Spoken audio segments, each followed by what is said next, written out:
Hello, welcome to the Save Our Children podcast. We're your hosts, Becky and Bridget. On today's episode, we're speaking to Shannon, a Marine veteran, a single mother, a supporter of the fashion line Call Me Mommy, and a founder of the Happy Bean Project.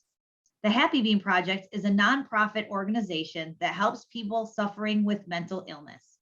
Their team of volunteers go to homeless shelters, mental health facilities, and the streets to serve coffee, food, clothing, and hygiene donations. Through coffee, they are able to show those in need that people care about them, giving them hope and a person to talk to while sipping coffee.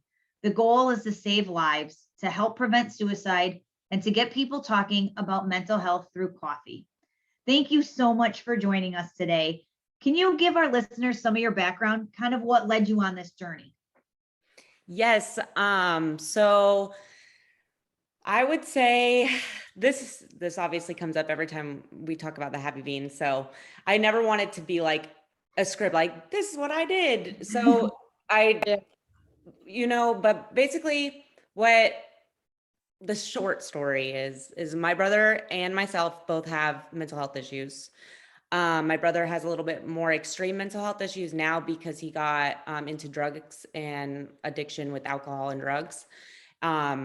And as anybody who has a mental health issue knows, that obviously it's a chemical imbalance in your brain already. And so if you add more chemicals, it just makes it worse.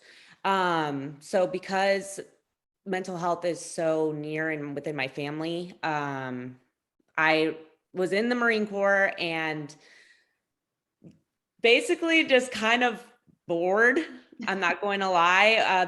You're either having to do a lot or there's a lot of downtime. So I got a friend of mine and we started with just selling coffee bags online and then donating the profits to NAMI, which is a big nonprofit that helps people with mental health. And from there, we wanted to get more hands-on. And so we started helping the homeless. So basically we would bring coffee to the streets, to mental health facilities, and to homeless shelters. And this was all pre-COVID. So we were like going everywhere, there was no restrictions. And yeah, and it took off really quickly. I mean, where were we? So we got into Philly, LA, Santa Ana, Seattle, North Carolina, Texas. Wow. And then COVID happened. So we had to withdraw and kind of, take, at that time, no one knew what was going on. And so it was really, really hard to withdraw like that because that really left the homeless population like really to themselves because a lot of nonprofits had to withdraw. I know that there was a nonprofit that we kind of was our mentor and they continued all throughout COVID. And I thought that was absolutely amazing. The only reason that we chose to withdraw is because we were in multiple states and I wasn't able to be in multiple places and I didn't want to have any sort of thing happen to the volunteers. So now we're in Texas, just in Texas. We don't plan on going back to being in multiple states for a while, but I would say, after we hit our first goal, then later on, we would probably go back into being into multiple states. But I always encourage everybody. I mean, it's so simple, literally just go and bring coffee and talk to them. That's it. Like, it's really not hard. People are like, oh my gosh, how did you do it? Like all these, I'm like, I wish that I could make it sound better than it is, but really simply like all you do is just brew a pot of coffee and then go bring it to the people that you see every day, and talk to them and actually get to know them. So that's all we do. I love that, especially because like in our state during the whole pandemic, we literally have Skid Row in our downtown area. And it was so sad, like when all the protests and military, everything was here, we would pass, like during the marches and stuff, we would pass by that area and the way that the cops and everything treated them was horrible. And then we live in Arizona, so in the summers it's 120 and hot. And so what they did was what our state thought it was humane to do, which is so sad. They decided to use the tax-paying dollars and build these chain link fences around them, literally caged them in and turn because there was no entertainment since everything was shut down. So they took the whole downtown area and like the private parking lots and they created chain link fences. Well, those parking slots were now the unsheltered community's home. So each person got a parking slot and that was their home. So So they did that in Arizona too? Because I know that they did that in Vegas. yeah, they did that here. So they had tents. Some of them had tents, some of them didn't. And so they would sleep on the asphalt. In Arizona, it is hot. They're sleeping on straight asphalt. And they stopped giving them water. And so after the marches and everything, we would take all the extra snacks that people were just giving out. We would take all the extra snacks and the drinks and everything, and we would go take it to them. And or as we were passing, we would make sure to give it to them. Well, because they created it to where it was like basically the state, you're trespassing because they caged it in and they had armed security guards. So it's trespassing because they pretty much own that area. So when our friends saw that and we would talk to them. They're like, we're not getting food. We're not getting water. Like they would go to a place up the street, which was called Andre's house, I think. And they would go get food. But the problem is there's so many unsheltered community that so much in the unsheltered community, they would run out of food and water. So we started making it a point to go two times a week during the summer, especially, and just take water. If that was the only thing we could do is just take water. And Especially in so, Arizona. yeah, especially in Arizona. So what happened was when we did that, we got threatened that we would be ticketed. And so I just know like one time I had an ice chest and they literally just wanted water, like a ice chest to keep the water cold. So it's like, I have a bag of ice. You can keep the cooler, keep everything cold in there. Well, I lifted it over the fence and the security told me that it was like an off-duty officer. He told me that if I put it over, I could go to jail and I could get ticketed. I said, okay, good thing I already notified my lawyer. Like, they know where my car is parked. Like I know. And so I said, if that's the worst charge I take in my life, then so be it. Like giving someone food and water, whatever. So then we made it a point to do that. But then they kept messing with our whole group of friends as it grew. And as more people, we started filming it and putting it on social media and tagging like our state, because they would like do all this fake photo ops that they were helping and all this. And it's like, no, you're taking literally bulldozers the beginning of every month and doing a sweep on the street. They would take the bulldozers and wipe all their stuff out unless they lived in the tents. So there was still like 5 blocks of people like stacked on top of each other. And so then our state made it to the playoffs. And what happened was, because the Phoenix Suns were in playoffs, they didn't want people traveling from out of state to see that, kind of like what they just did with the Super Bowl in California. So what happened was they kicked everybody out. And so now they shifted them away from the downtown area. So people traveling here didn't see that. And so then now my friends and I, we still go down there all the time and we will do hygiene packs, and we won't take our clothes to Goodwill or anything anymore. We collect from family and friends and we give it to the shelters, or we go down and we set up like a little shop on a private property and we let them come get hygiene packs and food and clothes and kind of do their own shopping.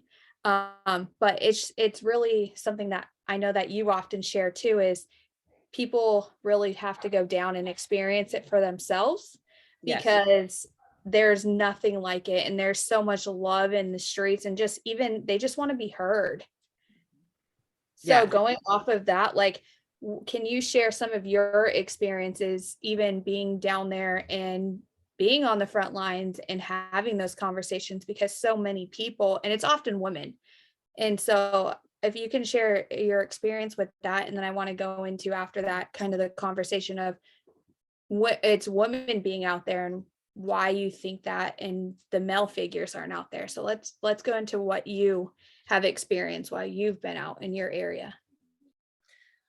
So it's crazy, definitely what different demographics, you see different things. So me personally, I've served on the streets in Wilmington, North Carolina, Houston, Texas, which is where we are now, and then Seattle, downtown Seattle, Washington. And so Seattle, Washington, and Houston are pretty similar. I would say Seattle has a lot more drug issues, where downtown Houston is a lot more, to be honest, like elderly people that don't speak English. And then there is obviously drug use within any unsheltered population.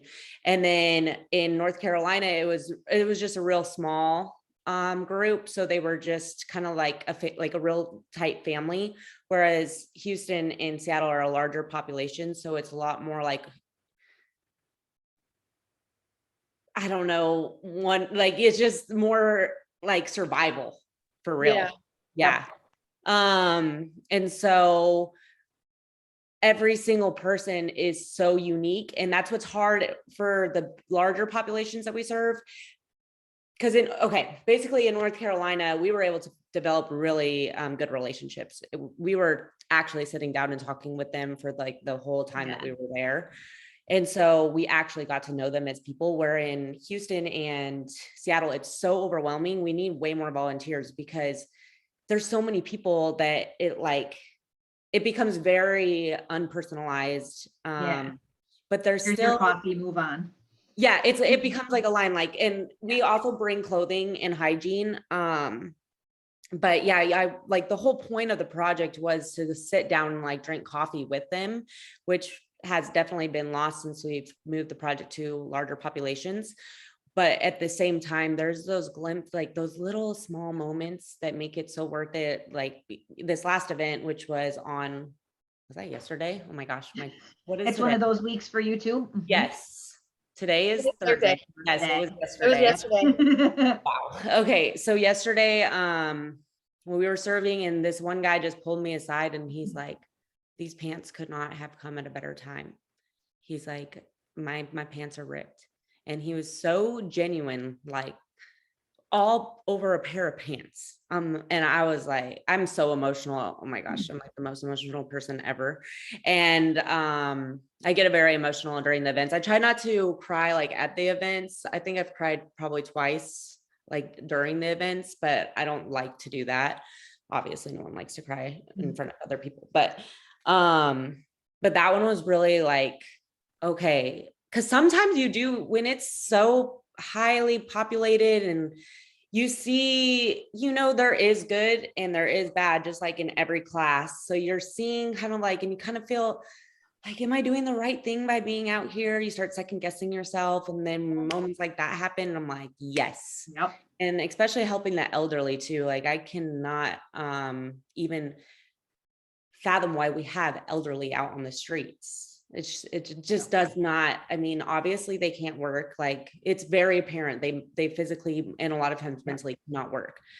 I'm like, why is she out on the streets? And then elderly women, oh my gosh, I'm like, I mean, elderly men, it doesn't matter the gender, but it's just like my heart, it just breaks my heart when I see elderly out there or children. I once saw a mom with a newborn baby, and it's like stuff like that. It's just like, it should not be happening. There's just no excuse. But then it's what is the actual way to solve the problem? And I do think that there is an actual way to solve the problem for real, but it's just the system is messed up. Yeah. It's really bad. And it's I don't think there's any one thing. Like you can't just go in and say, I'll pull this lever and we're going to fix everything, because it isn't that. I think ultimately, and I know you talked about this when you're talking with TMR, is as a society, we just have to become more compassionate.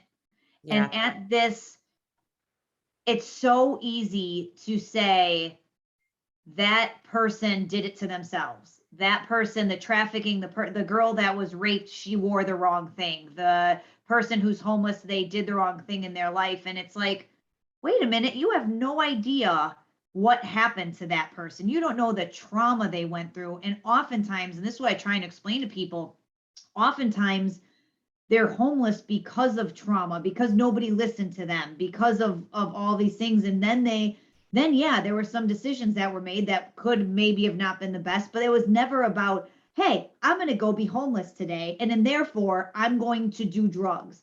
Yeah. No, my father raped me when I was 5 years old and nobody listened to me. So I turned to drugs to cope with that. I couldn't get a job and now I'm homeless. There's so many steps if Yes. you just sat down You don't and just wake up asked. homeless. Right. Yeah, I know people just and that's like what we were talking about with you guys use the acronyms TMR. Oh yeah, with I'll be Raymond. cool. It's that, oh gosh, I lost my train of thought. That's what we were talking about with him though, like that it doesn't just happen overnight.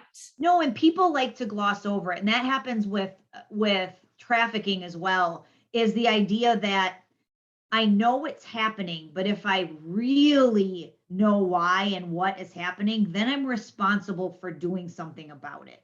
And so it's a lot easier to say, oh, they're homeless because of their own fault. Not, man, if I really went out there and tried to help and I took responsibility for being a human and being compassionate, the world would be a much better place instead of like, oh, it sucks to be them. What? It needs to be like, they're honestly, life coaching is what needs to happen. And understanding that each person has a place in this world, but it's not always going to be in a corporate office or in a plant, or, you know what I mean? Like a lot of these people that we see out in the streets aren't going to fit into regular society. And so we need to find a way to make a place for them that's safe and that they can still function. And it's honestly, really, mental health facilities do need to come back, but they just need to be restructured, because the reason that they went out is because of how terribly they were treating these people. Right. But now we know a lot more about mental health. We know it's a real thing. It's not an experiment anymore. It's not an experiment. It's a real thing. So now we need to reinstate mental health facilities that are humane and treat people like how they should be treated, and also helping them and like giving them life coaching skills, just like anybody you would help with anybody on the spectrum. It's if you have someone in your family that's autistic, they are extremely valuable. It's just other types of mental health you don't see. Like, you know what I mean? You can't tell if someone's bipolar. You can't tell if someone's schizophrenic just by looking at them. How oftentimes you can't tell by talking with them either. It's like when you really dig deep and start having those real conversations, you're like, okay, yes, I can see. Like there was a guy that was out in the streets. I thought he really could get a job. I'm like, oh yeah, this guy, he could get a job. So I do little interviews with people that I kind of see that someone could help get off the streets. And I did it. And again, like he did a great job, but the people that called and did do the interviews, and then I went back a couple more times since then and talked to him more. And it's very apparent there are some extreme mental health issues. And that's what people don't realize, is that everybody kind of has mental health issues, but there are severe mental health issues, just like there are severe physical issues. And it does prevent people from participating in like normal social life and going to work and all that.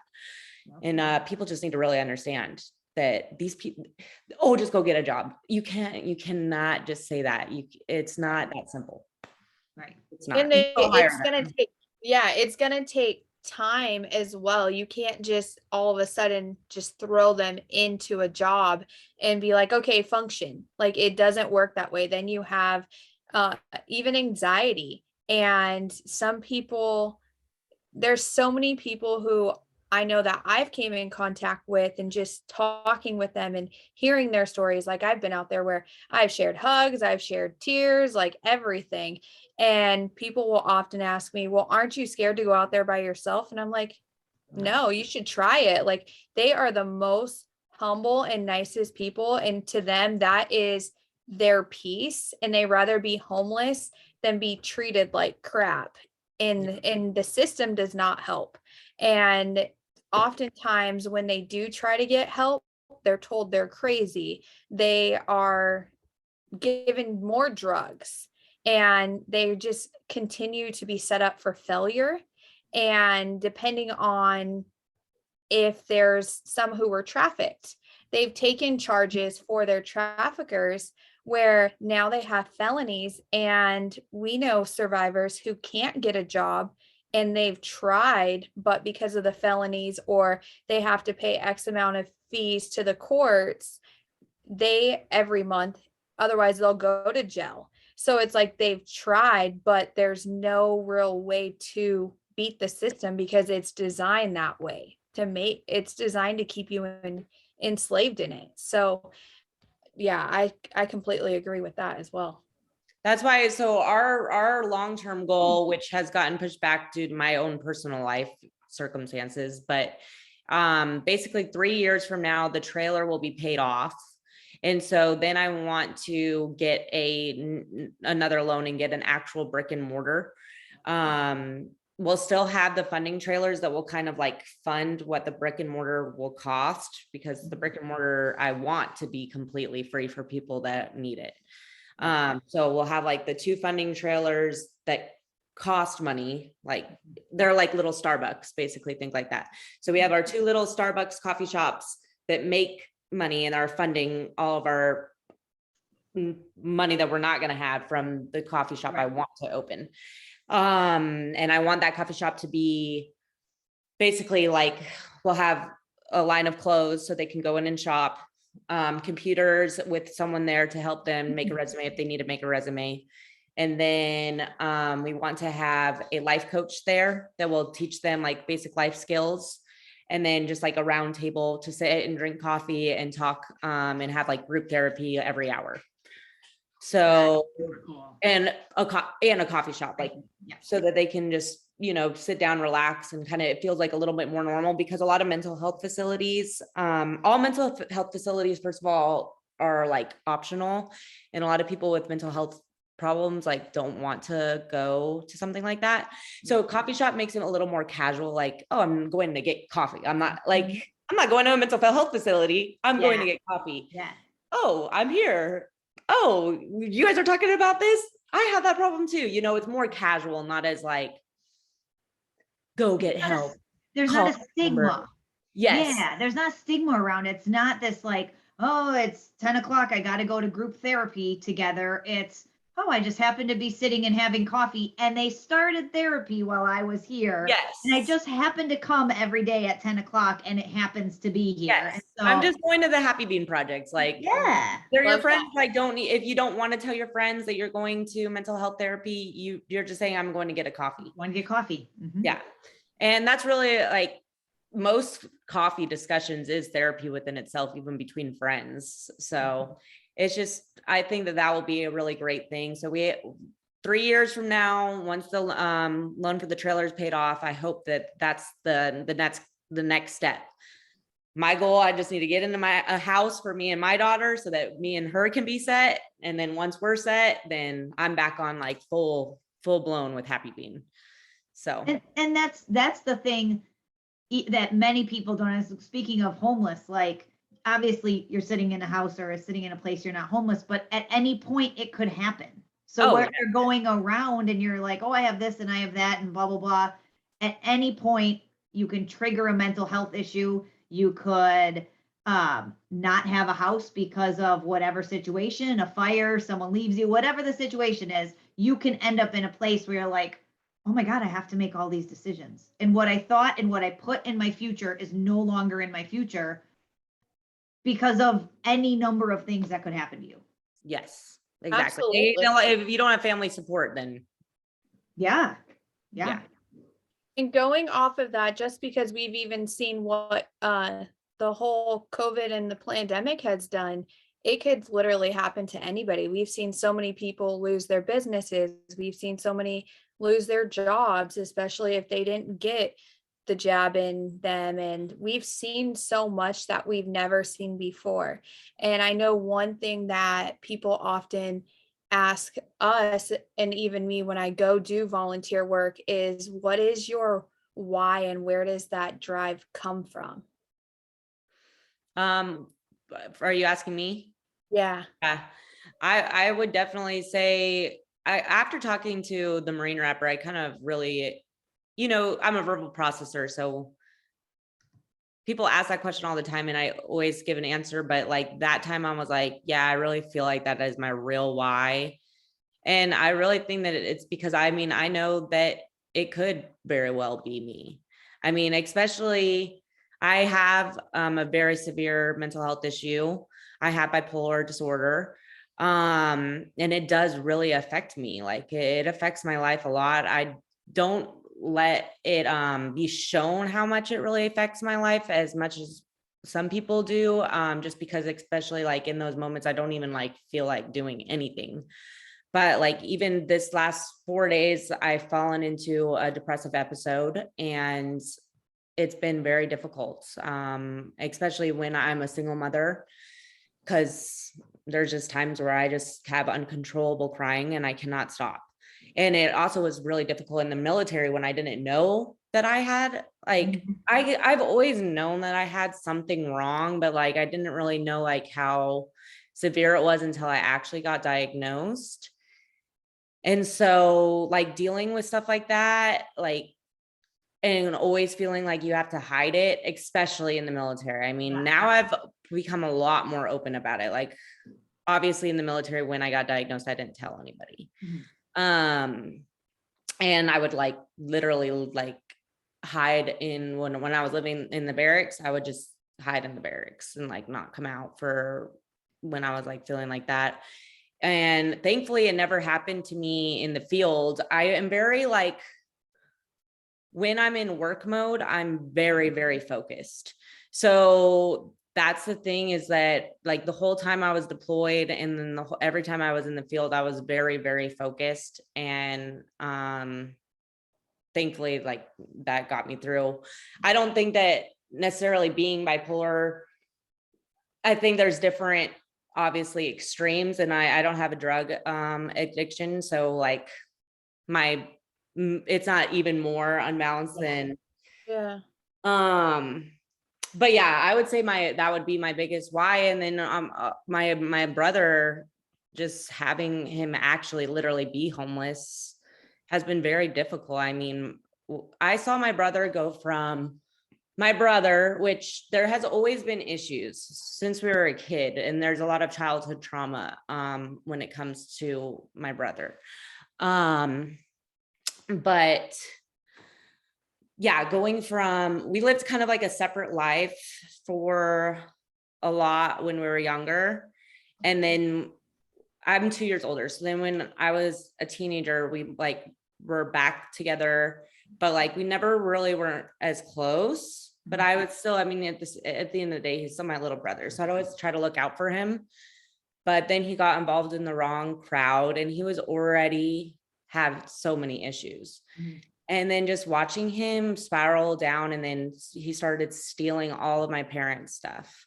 Oh, no. Like selling it. He stole like my dad's leaf blower, and like had people anything you over. can get money for. Exactly. Yeah. And just seeing that firsthand, how much addiction can destroy, well, first of all, mental health, and then addiction on top of mental health issues. It's just seeing it firsthand. It's really like it has opened my eyes that how quickly your own mind can make you fall apart. And I know that that's what has happened to a lot of these people that are out in the streets. So at the end of the day, it's like, there's no judgment. Like everybody's done some stuff that's pretty messed up, and everybody could be where they're at. So everybody deserves new clothes. Like, no, right. Like there's a woman that we were just helping, and she couldn't even pull up her pants because they didn't fit right. And she's a woman, like she can't be walking around with like pants that are falling down. Right. And I'm like, there's just no reason. There's so many pants in the world, like literally. Yeah.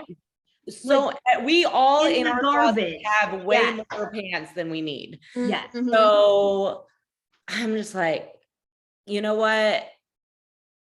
That could be me. It's been my brother. It's like, there's no judgment. Just bring them what you can, that's all you can do. Just do what you can. Yeah, I would say too, that's my why, and seeing what, like, even in my family and the mental health aspect, but then also the drug abuse, the alcohol, and then even like getting deeper into the drug abuse. And then you get to a point where you see uh, fentanyl being used.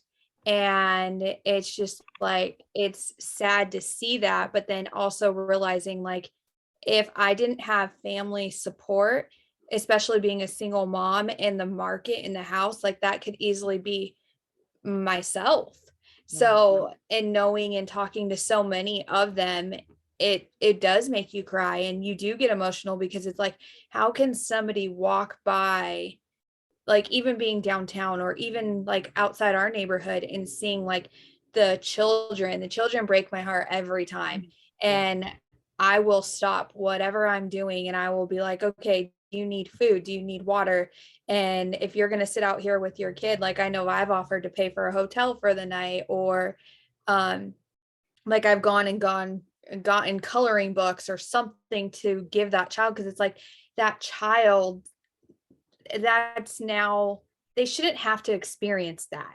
And no matter what life throws at you, everyone should be able to walk by a human being and treat them like a human being, no matter if they're homeless or not. Even just make eye contact with them and say hi or smile. And so it breaks my heart seeing how so humanity has been lost and how they're treated, because you don't know what someone's going through. And if you really take the time to connect with them, you will see a whole different person. They just want to be heard and they just want to be seen. And once you take that time to actually connect, like you see a whole different side. And I know, like, even some of the stories that I've shared, one of the guys, he was raped by a family member, and then he got married, and the wife got cancer, ended up passing away. He then flew back to live in Arizona. I think he was from Chicago. He moved back to live in Arizona, and then he tried to like get a job and all of that. He couldn't, so he became homeless and was living downtown in the tents at the time. And his name was Joker. And he he said basically it was his calling from God, because he lost everything that he had in his family support. It was his calling from God because of the timing of the world, to go back and protect the women on the street because of human trafficking. And so he literally looked out for every female. Like even when we would go out there all the time to take food and everything, he would make sure every female made it back to their tent safely. And if anyone was ever messing with the females, or trying, because the females will tell you, oh yeah, I've been the cop, these are the bad cops and this is what happens out here. Like you get all of the reality of what goes on in your own state once you connect with them. So he said it was his calling from God to go back out there and protect the women, because he knew what happened to him as a child, and then it happened to his sister. And so now that he basically lost everything, and the woman he loved, he had nothing else to live for other than to protect other women, so that didn't happen to them, because he couldn't get a job at the time. So that was his current calling from God. Wow. And really it's been proven that trauma will make your brain have a chemical imbalance, and therefore starting a mental health issue.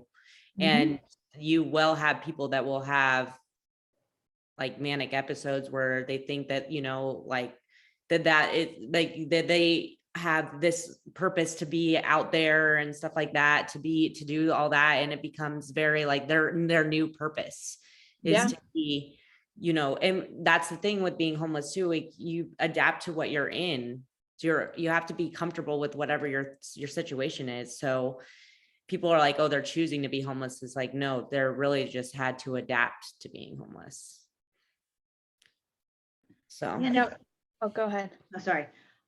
I was just gonna say it's really interesting because I know like I grew up with anxiety and was on medicine and did all that stuff. And like I know the generation of our parents just wasn't really big into even accepting that mental health was a thing.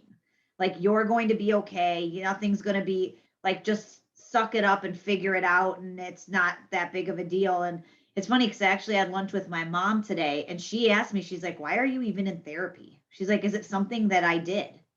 And I was like, yeah, except unintentionally. I don't think you purposely put me in this scenario. I mean, I was never abused or anything. I had actually a really great childhood, but a lot of emotional neglect. And again, my parents were divorced. My mom was remarried.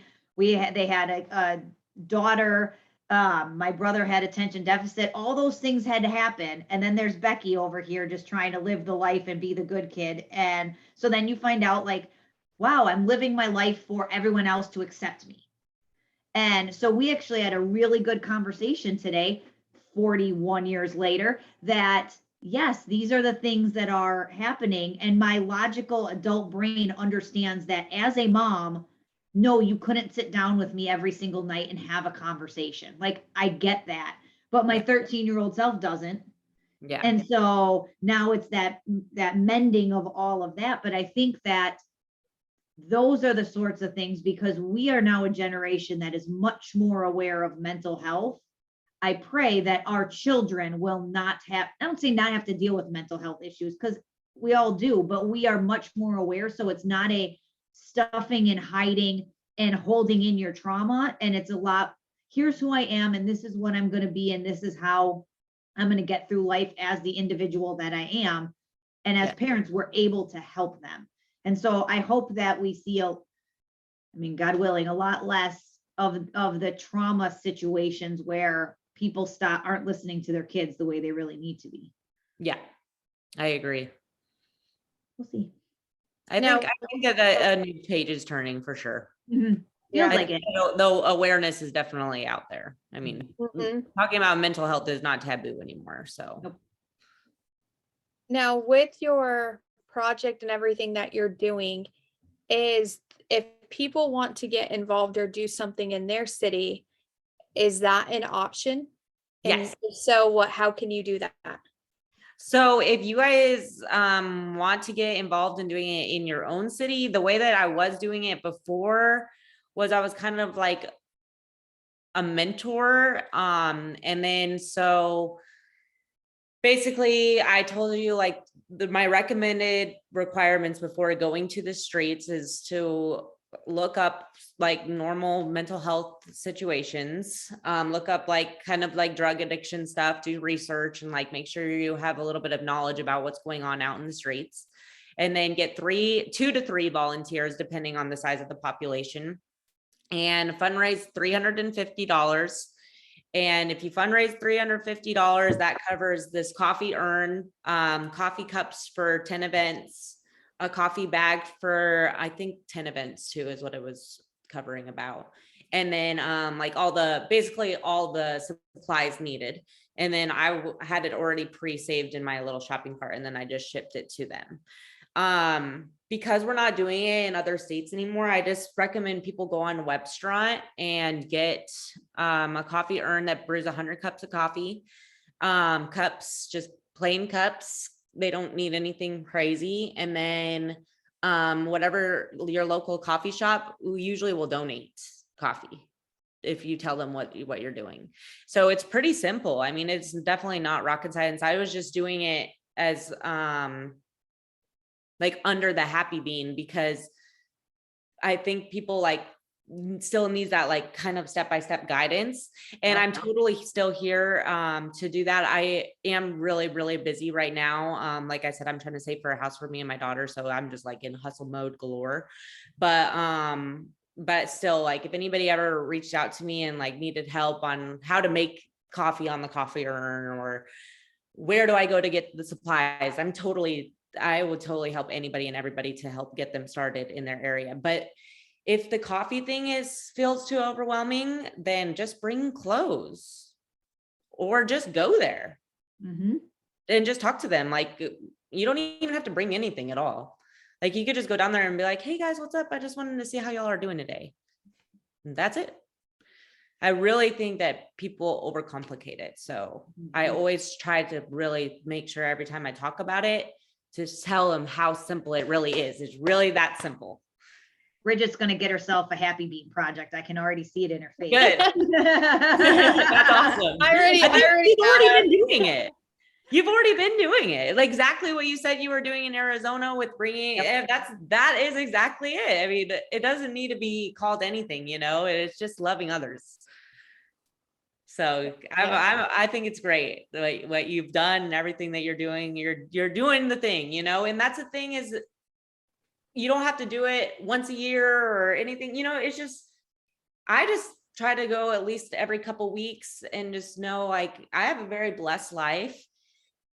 I have an amazing daughter. I have great family support. I have great friends. Like I think I am supposed to give back, you know. If you're blessed, you need to bless others. That's my opinion. Now, based on your experience, and because I know in our state, even whether it's helping with the unsheltered community, whether it's marches and advocating for human trafficking and just being out in the streets and making a presence known and raising awareness of everything going on in the community, even volunteering in general. What would you say based on your experience and your opinion on, like, I know in our state, it's always females and there's a stigma around the guys being out there.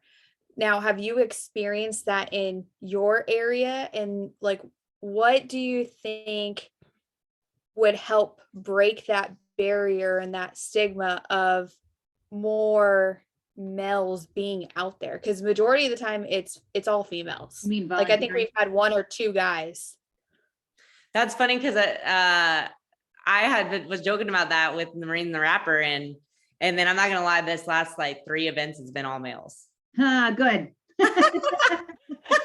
I was like, what? But stepped up. There you go. Yeah, exactly. They just needed to like we need to like hate on their ego, like, oh, what, you're too cool to come help serve, and then all of a sudden they'll be lined up. Yep. No, I don't know, honestly. I do notice that in general, it's easier to get women to volunteer than it is to get men. And yeah, I wish I knew the reason behind that. I have no idea. I imagine it's because we're just more a nurturing group of people. That's our gender, is just more nurturing. But what we really need to get to really hit them, we need the guys, like we need, and I don't want to say protection, like we can't handle ourselves, but I'm always more comfortable going out. Like I'm not a very big person. I was never in the military, and I love to have somebody, having a guy there. I at least know that there is somebody there that could do more damage than me and could protect me. And so maybe that's how we get them, is we hit that ego. Like we really need you guys to step up and be your masculine self and help us. Like just be there, just to keep watch or whatever. I don't know. Well, and I mean, I am so thankful for the main male volunteer that we have. So we're partnered with Warriors Refuge. That's our main partnership. They help homeless vets. Okay. They have a facility with like, I want to say 80 beds in it. I could be wrong. Don't quote me on that, but they have a lot of beds for homeless vets, and they actually are like life coaches for them. They take them from step and they like hold their hand through the process. So he goes out with me every single time now, which is amazing. So we always have a male volunteer, and he's huge. Like he's awesome. Big. And yeah, it's been great because he only focuses on the veterans, but like it's good because he helps us with helping everybody. And then as there's veterans that come in, he like has one-on-one conversations with them and helps them. But yeah, since he's been going out, maybe I think it's like kind of like they maybe see a guy in the pictures for volunteering, and so then more guys have. And then we've also gotten this other guy who's with CarMax, and he's been volunteering. So it's like once you get a couple guys, it's easier to get more guys, because then they're like, oh, bro, there's another dude there. I could go. Yeah. I think that's really it. I don't know. But yeah, at first with the Happy Bean, it was like mostly females, which was kind of weird, but because especially even the military, like it's all guys, and it was hard for me to convince the guys. Some my good friends, it wasn't hard for me to convince, but like random guys, it was hard for me to convince to go out there. But Yeah. once they did go out there, it was amazing. Well, and even with our trafficking stuff, most of the women who came out, or most of the people that came out to rally and do that stuff are women. And I think it's like a mama bear thing for us, like don't hurt the kids, whatever. But eventually some of the guys came out, and it was whether like my husband comes because I drag him along, but things like that where that's starting to be, wait a minute, this really is a thing. And kids are equally our responsibility to keep safe. And again, it's like, we never know who we're going to encounter when we're standing out there. We haven't luckily had any major blowups or anything, but people get very angry when you're talking about trafficking. I don't know why. And so it's nice to just have that presence. So for listeners, men out there, if you ever get the opportunity to stand with somebody volunteering, if you could, it would always be very beneficial, because it's nice to just have that presence there for us women who are standing there. Awesome. Going into the military and your journey in the military, what led you to the military to then transition out of the military onto entrepreneurship? So when I was, so prior to the military, I kind of am like, what is it? Jack of all trades. Mm-hmm. Yeah. So I was the district manager for a company in Seattle. I managed like between like 30 and 100 women. Wow. And that was like interesting because then going from that, and then I was a flight attendant. Mostly women in there as well. Yeah. And then I was a personal trainer for a little bit and managed gyms. So there was like diversity, male, female, with that. But like most of my jobs have been always working with just women. So then I go into the military and it's like, obviously not just women, the exact opposite. So, but what led me to doing that? So I always joke, like my life was just too good and I needed to ruin it. For real. Like I was kind of like, I was a personal trainer in Carlsbad, California. Beautiful. Yes. I'm a foodie. They have all the food. I had a really amazing best friend that it's hard to find really good, true friends. And I had an amazing friend where we're weird and vibing all the time. And I was in a good relationship too at that time. And I think I was like kind of not bored, but like, I didn't feel like I was fulfilling a purpose. I felt like it was like too easy. Like life was just going kind of too smoothly. So I'm like, I need to do more for the world. Like I need to give back. I need to serve my country. Like I need to do this. Like I need to do something bigger. And so that's why I joined the military. What year was that? 2017. Okay. So 5 years ago. Yeah. And I was 24, which is older for the to join the military. And you know what? I'm really glad I did it. I mean, definitely. It was, wow. It was that's all I can do to explain it. But at the end of the day, everything worked out. I wish I would have been who I am now when I was in, but we always say that, you know? Yeah, exactly. Because I was very, I wanted women to be looked at as equal. And I was like, very like, women can do this. Like we're just as good as men. Whereas now, I still definitely think all of that. Yes. But women are different than men. Yes. And it should be, the differences of men and women should come together instead of trying to make women like men, which is what's happening in the military. Yes. Happening in the world. Yes. So, now that I know, like I'm more aware of that, I would have obviously gone about handling a lot of circumstances differently. Yes, I actually was talking to I'm planning on doing a live Instagram live with a girl that was in the military for 12 years. And basically within the military, there's a lot of like telling women that they can't like have sex with people, telling women that if they have sex with someone that they're nothing, you know what I mean? Like it's very hardcore, like you should not do this, you should not act this way, you should not dress this way, you should not. And if you do that, if you sleep with this person, that means all of us, like it's shaming all of us. It's not that person's individual decision anymore. It's shame on all women in the military. But I'm guessing it's not the same for men. Men. No, they can do whatever the heck they want. That's what I think. They can go on Hog wild. prostitution websites and bring prostitutes back to the barracks. Like it's a free world for men and nobody bats an eyelash at all. Like it doesn't matter at all. But with women, any sort of loose behavior is it is horrible. And I actually treated a woman horribly. And I've very much apologized. And that's one of my biggest regrets while I was in, is that you become what you're around. Mm-hmm. And so many men were talking bad, like calling her, all the words, all the things. And I was like, you know what? And then at the end of the day, who am I? I also enjoy that activity. But I'm here shaming this other girl. And it's because that's the culture of the Marine Corps. Hardcore.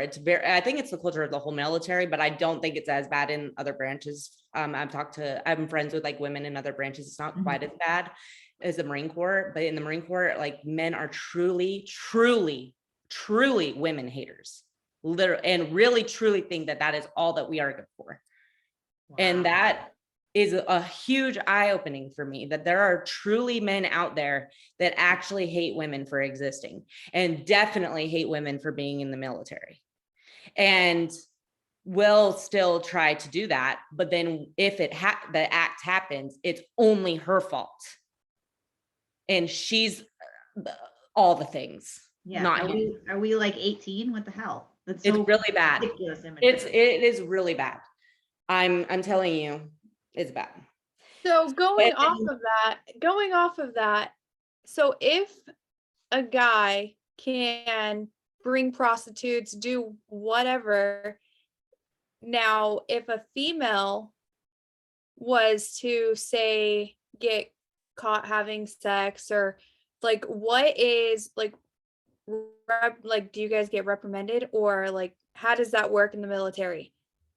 No, not necessarily. It's more like bullying kind of thing. To be honest, it's not really like necessarily you're gonna get in trouble, but then what happens is like women will hook up with a guy. Oh well, like that's what I've come to realize. Like, oh well, like people are going to do that. Like it's like you're grown. Yeah, it's whatever. But in the military, it's not a well. Like for the girl, it's the end all. Like that's what she'll be known for the rest of her career. If she does anything good in her career, it's because she had sex with someone. It's not because she was good at it. Like me personally, I was seeing someone and I personally did not want to continue seeing them. And I know that happened. Obviously, my chain of command did not know that happened. But I then got selected to go to such section chiefs course, which is two totally separate things. Me dating and choosing not to date this guy is totally separate from me going to section chiefs course. It's nothing related. And this guy, because I did not want to date him, went to my first sergeant and said that if I become a section chief, then he will not be a section chief because he thinks that I will kill people. because I'm that incapable of being a section chief. No, you're But just obviously asshole and I don't wanna know that date this you. is because I didn't want to date him. Yeah. So it's just, man, and that's the thing. So when women, like I just met two women at the gym, actually, they're young, like 18, 19-year-old girls. And I'm like, the advice that I have to give is try not to, but if you do, don't let it like, because that's the thing is you can tell someone not to do something like that, but if there's a connection with someone, people are going to do it. I mean, Yeah. it doesn't matter. Like we have to be realistic. Telling someone not to date someone or anything when you're in such close quarters, it's just like in other military services, they don't care if you date or not date. It's just, it's separate. It's like, okay, you're dating and then this is work. It's separate. But because it's such a combined world, I get how it causes issues. I do, but completely telling them not to is not going to work because obviously they're going to anyways. And then when you're that much putting it down, that's when all the shame, slut shaming, like my friend almost like she was suicidal. And a lot of it was because of me, of what I was saying to her too. And that was my own sister, though. It was me and two other females. We were the first females to do our job ever. And I apologized to her like so much. And thankfully she did forgive me. But I just like, I think that it needs to become aware in the military, like who fucking cares who's sleeping with who? Like, but I also, yeah, I feel like that gives the men, and this is not okaying any of it, but it gives the men, that's why we're starting to hear a lot about the military sexual trauma. If I'm allowed to do that and you're not allowed to do that, then I own you, or I'm better than you, or I can do whatever I want. And now we have these people coming out saying, wait a minute, I didn't agree to this. I don't like even the guy you're dating, I don't want to date you anymore. I shouldn't now be put down or not given whatever it is. And we've got a real big issue if that's the way that we are, because let's be honest, we're raising men in the military. If they're going in at 18, they are boys. They're still little boys by that time. And we are raising them to now be this way. It doesn't just shut off because you left the military. That is now your mindset. yes. That's a problem. And on the other end of the spectrum for the young females, yes, if it's that much of a like, don't do it, and they do, and then they're shamed for it, it's like that is just as damaging. a lot of problems. It really does. Yep. And so we just need to be aware, first of all, females are in the military. That's it. Like there's no going back. That's happening. Females are in combat positions. That's it. It's happening. These males and females are between 18 and 25 years old. That is the peak exploration, crazy, Yep. Things are going to happen. So let's just stop trying to make it not happen and more just focus on training them how to be good at their jobs and how to be good people and deal with whatever circumstances come up. But yeah, this whole, it's definitely creating a very toxic culture. And then, that's what I was going to say. Okay. On the other end of the spectrum, on the females too, because they're so shamed on it, they're, if a guy and a girl do something, sometimes the girl will, I'm being honest, that it happens where girls will make up because they don't want to be seen as a slut. It's the bullying is so bad. Slut shaming is so bad in the military that females end up saying like, I didn't want to do it. Right. Because they're backed into a wall. They're 18-year-old girls that are afraid of being slut shamed. Of course, that's going to happen too. I'm not saying that happens in every case. Right. There are a lot of genuine, real sexual harassment charges, rape charges, all that. But there are also times where she wanted to, and because the consequences are so extreme for that, they end up saying like, oh, it's that bad. Like the whole sexual everything in the military it's a big deal. And it's understandable because females are just now getting into combat positions, and like it's starting to become more known, like females and males. So it's gonna eventually, like once the ratio gets better, things will just calm down over time. Yeah. But things like this need to be talked about because it is really happening. I mean, I saw it firsthand, the bullying, how badly, and not even just as far as just sex, just like everything with how you treat each other within the military is you treat each other horribly. The males treat each other horribly too. I mean, it doesn't even make sense. Marines Like, are assholes. Like there's like a stereotype. yeah. But that's because like in the Marine Corps culture, like it's normal to treat each other horribly. I wouldn't trust you with my back then. Yikes. Yeah. Yeah. And it affects so much in mental health. So yeah. And mental health is not even a thing. You don't. Yeah, that's to say. Lock it up. Like talk about that, or do you even have people like on site, or what do you think based on your experience is something that the military could fix, especially when it comes to mental health or like counseling or anything? Mental like health that? needs to be a required thing, just like PT is what we call it, physical training.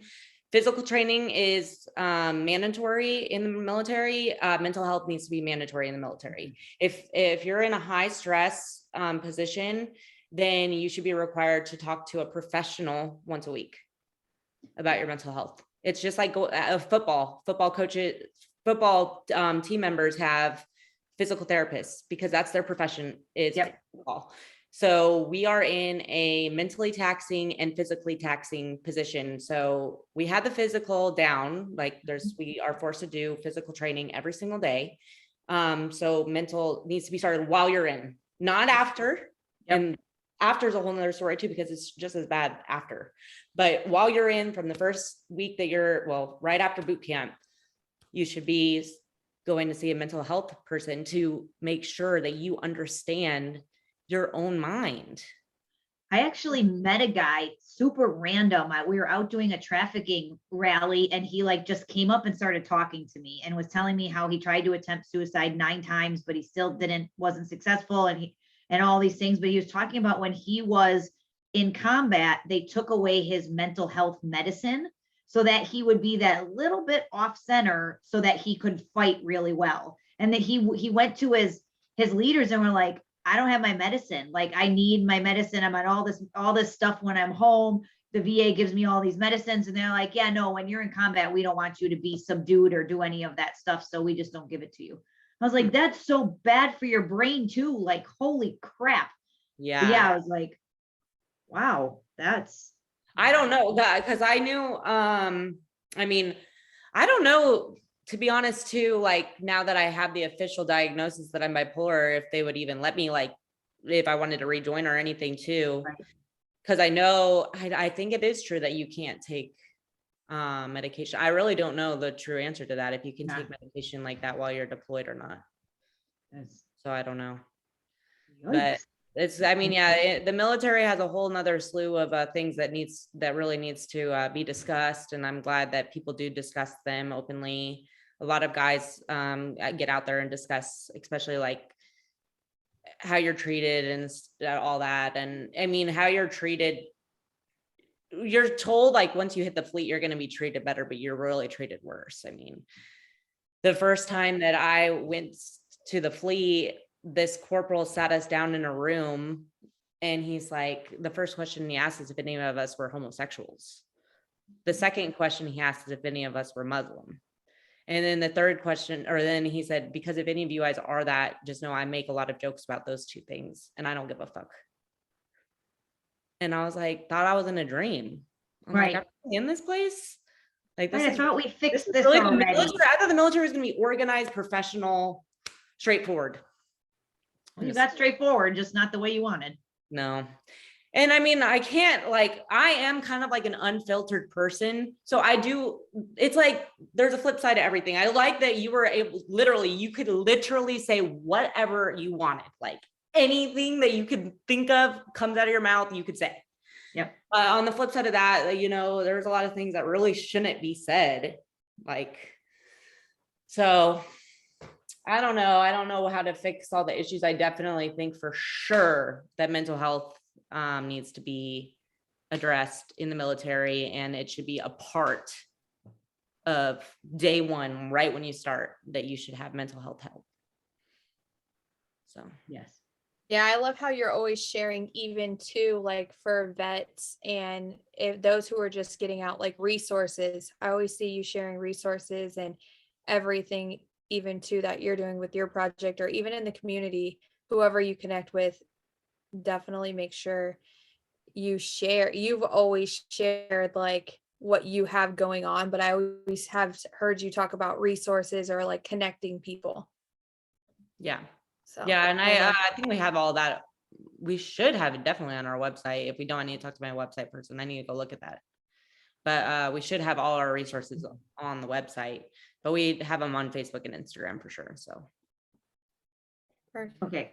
I'm going to change from the heavy stuff and all of the military and all the stuff. And I want to talk about the call me mommy Okay. stuff that you do. The fun stuff. Yeah. Because like I look at it and I'm damn impressed. I tell you what, because not only do you look phenomenal in all of it, there ain't no way in hell I'm taking pictures of myself and putting them on Instagram. So kudos to you, but I know that's part of the point. Like that's part of why you do it, is just for that very reason. Yeah, I mean, like I've said, obviously everything with the military that I just explained, and just being a woman that I've always pretty much had a high, not like I would say since I've hit puberty, like I've had a high sex drive. I think now that I know a little bit more about that, it is a part of bipolar as well. And I've been called all the things, and I've been depressed about it before. I've had suicidal thoughts about it before. I put my own self down about it before.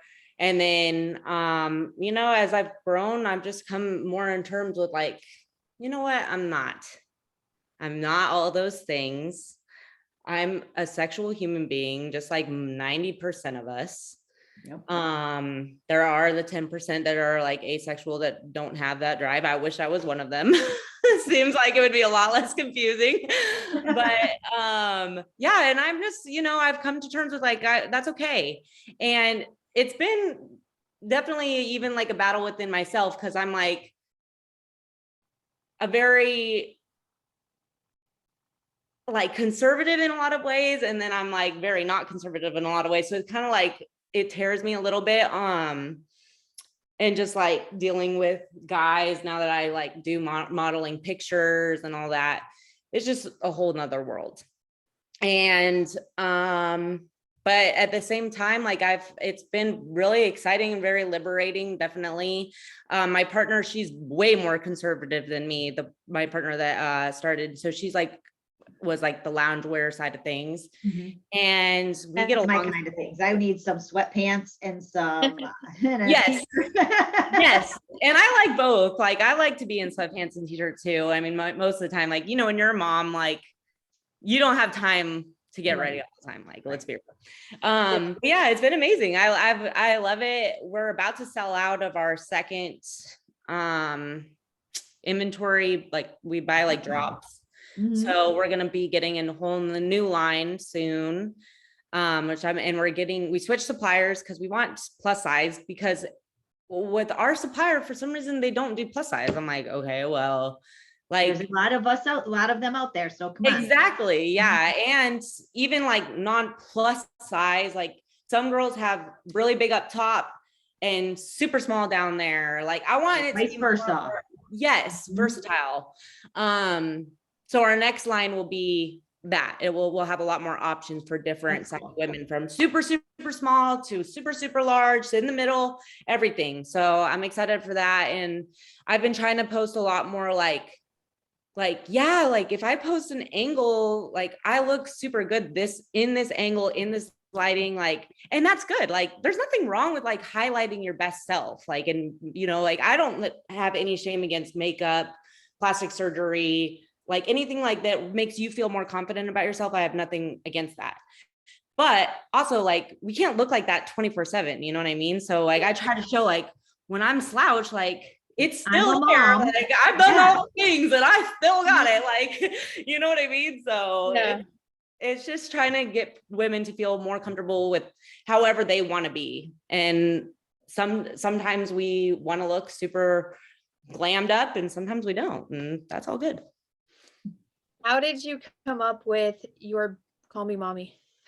Okay, so there's this big thing where like guys are all like, call me daddy. And I'm like, ew, like, no, call me mommy. Like, so I was just kind of like a spin on the whole call me daddy thing because not necessarily wrong. Like, that's just what happens. Like, guys say, like, call me daddy. Like, and so I was like, well, you know what? No, you call me mommy. Like, I'm the one in charge here. Let's be real. Without me, this would not be happening. So yeah, when you're wearing your intimates, we just want you to feel like, that you play a role, like a big role. So yeah, that's where the name came from. I love it. Yeah, I love it. And I love the light back there. Yeah, it's right there. Yeah, right there. Yep. That's so cool. Remember that. Yeah, but it's it's a whole nother world that is. So I don't know. I can only imagine the comments you get. Yeah. And the amount of like time requirements it takes up to like keep up with like basically like my main source of income right now is me being a freelance model. I'm making enough to provide for me and my daughter, and my main goal is to get a house. And then I'm not gonna lie, I'm gonna way back off of all of this and go back to focusing on the happy bean because I won't need that much once I have everything established. But like I just went through a separation, literally had nothing in my bank account, zero, like literally $0 in my bank account. So I was like scared. I'm like, okay, I need to get an apartment. My dad helped me co-sign on an apartment and co-signed with me on my car. And I've just been starting from ground zero and I paid off all the happy bean debt. I've been busting my butt. Like I paid off all the happy bean debt. I have a lot in savings. I'm trying to save up enough to like show that I have enough income coming in to get approved for a home loan as an individual. Yeah. So it's tough. It's like for you a hustle. Like I'm literally working all the time. And I think that's why like, especially this last 4 days, I've been like really bad because it's like, it's so much. Like this is definitely the hardest. I mean, I have a kid and I'm literally like, my family's in Seattle. And I moved here with the man I thought I was going to be with the rest of my life with. And his family is thankfully very supportive, but at the end of the day, it's his family. It's not my family. Right. Yeah. And so it's been tough. I'm not going to lie. I mean, I am like literally so tired, like all the time, but it's also been fun. Like I'm doing new projects that I never thought, like I used to laundry model actually a long time ago, like years ago. But that was just for fun. Like I made some money, but I wasn't like a whole thing. Like now I'm like, this is literally my entire income, like is modeling. And it's actually like, it's not the modeling part that's hard. It's the networking and marketing. Yes. It's a lot. It's a hustle every single day. I mean, you have to like literally form connections with so many people to make sure that people buy your pictures. It's like, so if it was just taking a picture and posting it, yes, that cover, that'd be different. Yeah. Yeah, it is. It's people don't really realize like it's a whole thing. And then I did not get approved to go to school, which I don't understand why. So, and my VA benefits, I like my neck and shoulder is messed up, still nothing. So I'm like, okay, you know what? This is what I got to do. You got to work with what you're given. Like I have like a cute body, cute face, whatever. Like, I'm gonna just do the damn thing and Bring it, man. you just Go with doing what it. you got. Exactly. What did TMR say? You look like Vanellope. Yeah, I'm gonna That was the best. to my advantage. And that was so funny because when he said it, I was like, hell yeah, she does. I was like, and I literally, my son sitting in a room with me, he's like, what? I was like, never mind. I was like, I was dying. So yeah, but I am hopefully I'm gonna just apply for a community college. I'd applied for a 4-year college and they like, I got the hopes up because the first letter, it's like, it was looking good. And then the letter is, you got denied. I'm like, okay. well, it's overall, I think, of probably a really good thing because you do not want to add all of that onto a community college. Will get you nice and slow and get what you need. And then when you're on that other side, finish it up the last 2 years or whatever you need after that. But and the cost of it. Well, the cost of it too, but the idea like, oh, I was denied. It's like, nope, that's probably for a good reason, even though it sucks and it like really is. It's like, but you are hustling the hell out of everything. Yeah. And that's awesome. So congratulations on that. And again, as much as it sucks and whatever, your daughter, first of all, she won't remember this time because she's little. So she doesn't know that you're hustling hard and doing all stuff, but she will reap the rewards of all of the stuff that you're doing. And that is fantastic. Yes. Yeah, that's what I was going to ask. How do you balance it all? Because like you said, you've always been a jack of all trades and just hustling. And so how do you, even to like, how do you balance it? And when you have those hard days where you're just like, fuck this, I don't want to do anything. Right. Like, how do you pick yourself up? And there's days that I don't. There's days that I, like when my daughter naps, I will nap with her, and I'll like I think it was 2 days ago. She started falling asleep. I instantly started crying, and then I just went to sleep with her. So there's just days that, you just have to kind of like listen to your body and know that it's awesome. Like you're maxing out. But if I did that all the time that I felt like that, no, I can't. So like even tonight, I'm not going to lie, today was hard to come to this. Mm-hmm. And I'm so glad I did. Thank you. I always remember that, like it's worth it.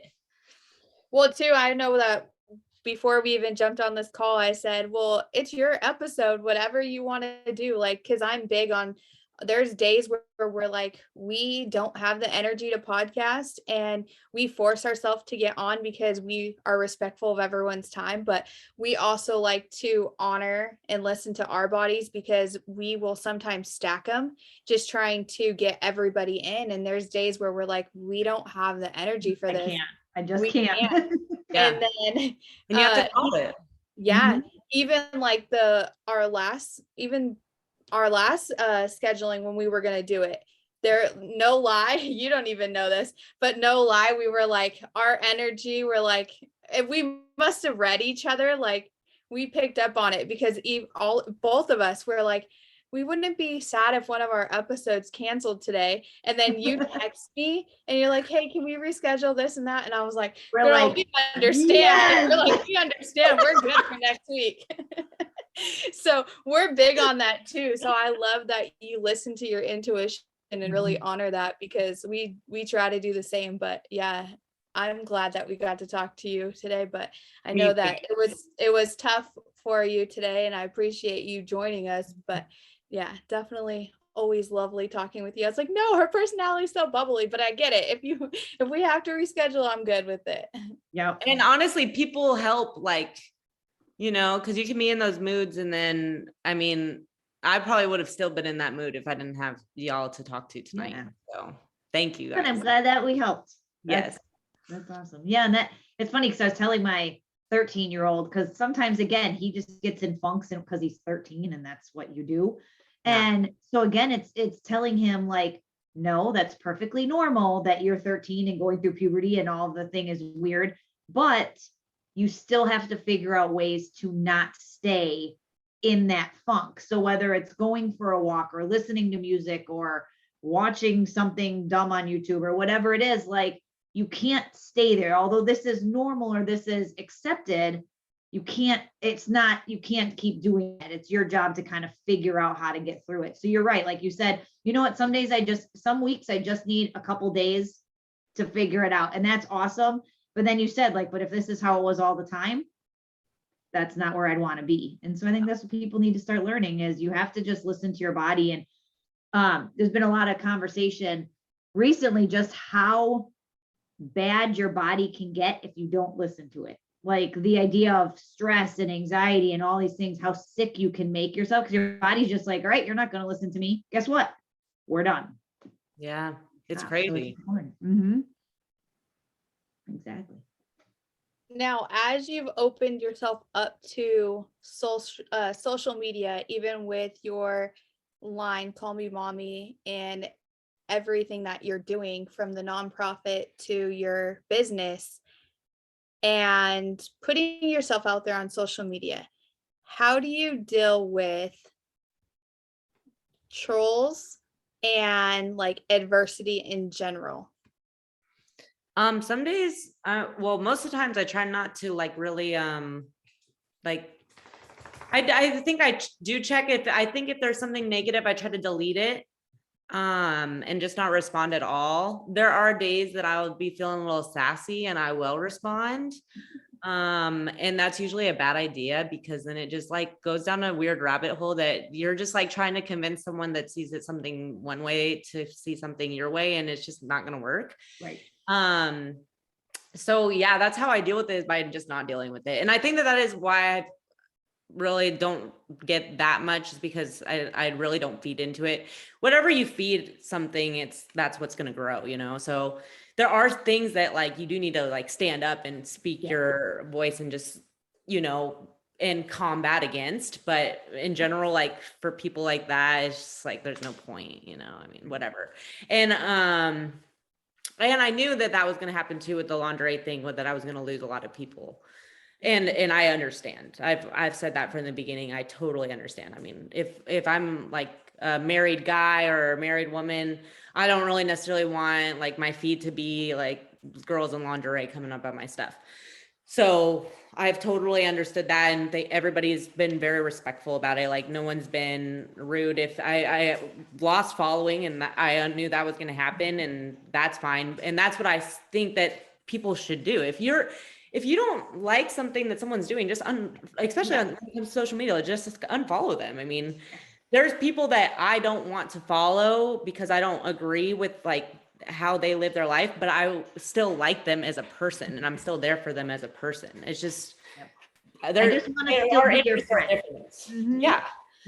So people just need to come to realize that you can have different interests in someone, and like they can both still be here, you know. You don't have to troll them. Like there's no the trolling thing is so strange to me. So weird to me. Like I don't understand the idea of like just scrolling by. I mean, maybe it's jealousy, maybe I don't know what the hell, but I couldn't even imagine looking, even if I didn't agree with like what you were doing, I would never think, well, I'm going to take 5 minutes to type out a message about how I disagree. What the hell? Like, it's so weird. Better? Maybe personal, like there's been a lot of in real life kind of drama type stuff that's been coming up with that. Like I'm a very person that I like to talk about things like what we're talking about. I don't really like to talk about other people, what they're doing, what they're not doing. Right. And I also have a very, very bad memory. So it's really genuinely hard for me to kind of remember if someone did something like worth talking about, because it's like, it's already left my brain. Yes. So like my thing is like, if someone says like, hey, I don't really want to talk about, I don't like talking about people, and then instantly starts talking bad about someone, I just like, for me, I just know that person's just not for me. They're growing, they're going through their own stuff right now. Yep. And that's that. Like, and another thing is, I think within like the business world, that's been hard is like in business, there seems to be like sides, like both businesses could support. So I'm like in the middle, and I need help, like growing my business. But if I get support from this business, then this business will no longer help me, because they have beef.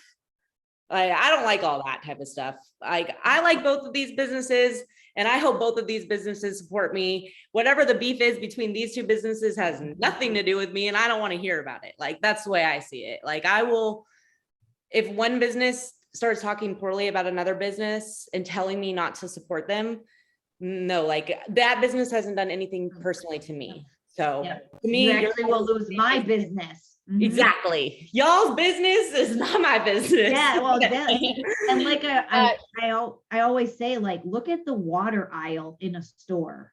It's water in a bottle, but we have aisles worth of water in a bottle, and everybody gets to be there. And people just pick whatever water they want. So, like, this idea that this person is mad at this, we all get to be there. Everybody gets to be in the space. Let it be. And if someone picks you, great. If they pick me, great. If they pick the other one, great. Let it be. Yes, exactly. Like, bars, there's a million bars. You don't see the one bartender standing outside of the door like, shut your bar down. Like, no, it's like Plenty of booze to go around. Yeah.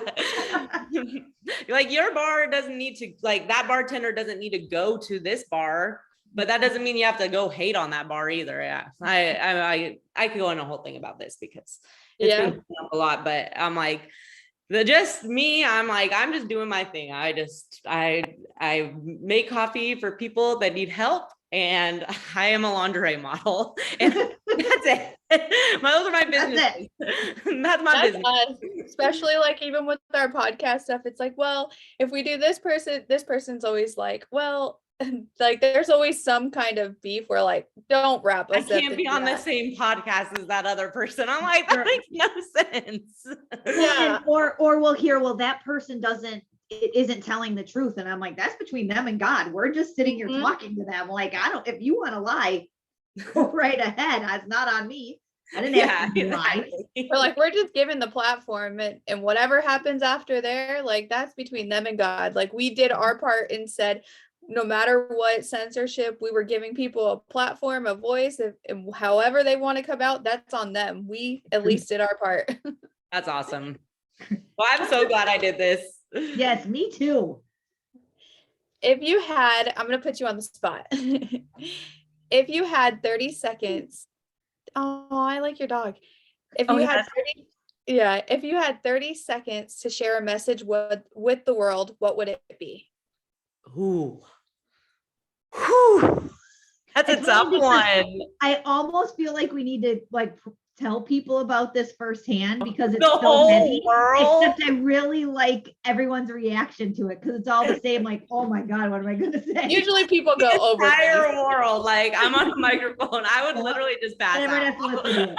If I'm telling you, I have bad social anxiety that I can't handle, like, the entire world. Okay, if you were just going to tell us. What would it Just be? y'all? Okay. My message to y'all is, see, even this is let's see. I want to actually think about it for a second. Go for it. Just see if your puppy comes back in the screen again. And no, I need him on my lap right now. Oh. My message would be to just honestly keep being there for each other, like how you guys have this relationship between you two is amazing. Like, it's really hard to find people that you connect with professionally, personally, friendships, romantically. So once you have a connection with someone that's real, really try to grow that even more than, like, you would even think that you need to, because that's what we're put on this earth for, is connection with each other. So anybody time that you find that, just hold on to it and make it grow. And that would be my only thing that I'd have to say, because I love what y'all have. I think what you guys have, like, you could sense the chemistry between you two, Thank you. Yeah. Thank you.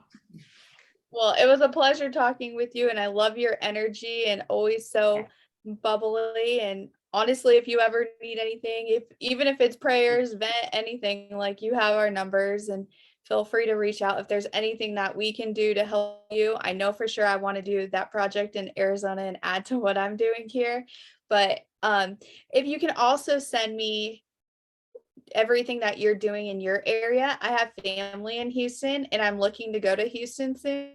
So I would love to meet up. But yeah, I have family in Houston. So if you need Okay. volunteers or anything, I'll gladly share to my aunt and all her friends. Okay, yeah, I'm gonna send you we have a group, it's called Group Me. Oh, And yeah. that's, we post all the volunteer chat, and then they can chat like about it in the chat as well. So I'll send you that. Perfect. Cool, I'm I love excited. So where can people find you if they want to follow you on social media or otherwise? www.thehappybeanproject.com. And then Instagram is weird because someone already had the name. So it's the Happy Bean .project. Okay. Don't forget the dot. And then Facebook's just the Happy Bean Project. Yeah. And we'll put that all in the show notes so we have everything there. Okay, cool. Thank you guys so much. Thank you. Thank you so much. And again, as always, make sure to share, like, subscribe to everyone's content, especially in the world of censorship, and know that you're not alone. Survivors, as always, we hear you, we see you, we stand by you, sending you love, light, and blessings.